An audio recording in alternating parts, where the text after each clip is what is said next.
Consensus, a new handbook for grassroots political, social, and environmental groups by Peter Gelderloos, C# Press. Introduction. Making the shift to the consensus decision-making process might be the most important thing we can do to build a democratic society. Consensus can give us the power we need to focus our society's attention on improving education, making peace, providing universal health care, and creating the world we desire. Consensus creates true democracy, not the democracy in name only that sickens any aware person. Consensus empowers all who participate in it.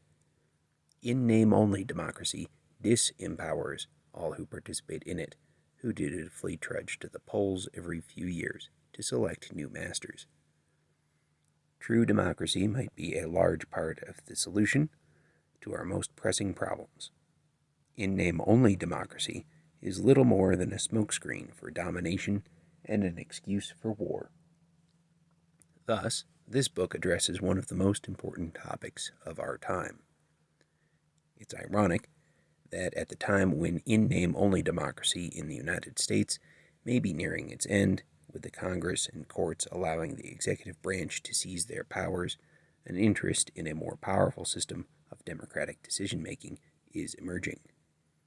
Many prominent Americans, such as former Supreme Court Justice Sandra Day O'Connor, former Vice President Al Gore, and former Senator Gary Hart, are expressing concern about the possibility of a Bush dictatorship. Yet for all the words of alarm, relatively few people are talking about solutions. It is self-evident that representative democracy has failed to express the dreams of most of the people it supposedly represents, both here and abroad. Iraq is merely the latest example of such failure. At the same time, the U.S. government is promoting quote-unquote democracy in the Middle East via bombs, guns, and torture. Movements around the world are enthusiastically embarking on the search for real democracy.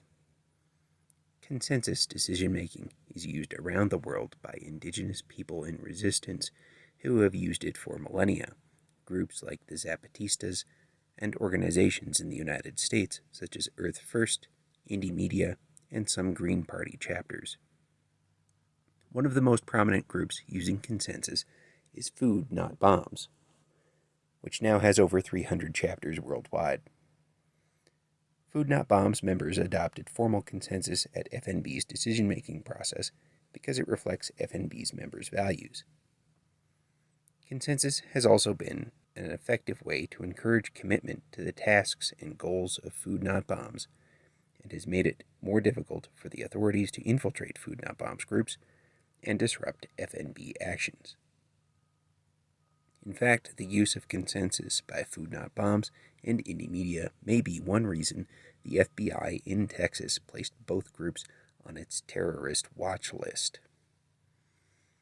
Examples of effective, nonviolent, truly democratic groups are a clear threat to a quote-unquote democratic government based on hierarchy, coercion, intimidation, and violence. Lest others see and imitate the truly democratic practices of Indymedia and Food Not Bombs, the government attacks and smears those embodying the values it supposedly represents. Why is consensus decision-making so revolutionary? Consensus is on the cutting edge of global social change because it reflects the core values that every truly progressive political and social group is working towards. Consensus encourages its participants to express their interests directly to their group, and it ensures that all are heard. It is cooperative, not adversarial. It gives everyone affected by a decision the power to consent to or block that decision. Because all are heard and all have an equal say, consensus is an ideal way for groups and organizations to discover the true desires of their participants and to reach decisions that best reflect the goals and values of those participants. So it's no accident that groups that use consensus well tend to be strong and effective. Consensus often results in a synthesis of ideas that is better than the original competing ideas. And consensing on decisions usually produces greater commitment to those decisions than would be the case if a voting process was used with winning and losing sides, and that the losers grudgingly acquiesce to decisions they dislike. Consensus decision-making is one of the most revolutionary practices any group can adopt. For me, consensus decision-making is the revolution. Consensus provides the democracy that the world is searching for, and this book is a means of discovering how to make that democracy a reality. Keith McHenry, co-founder of Food Not Bombs.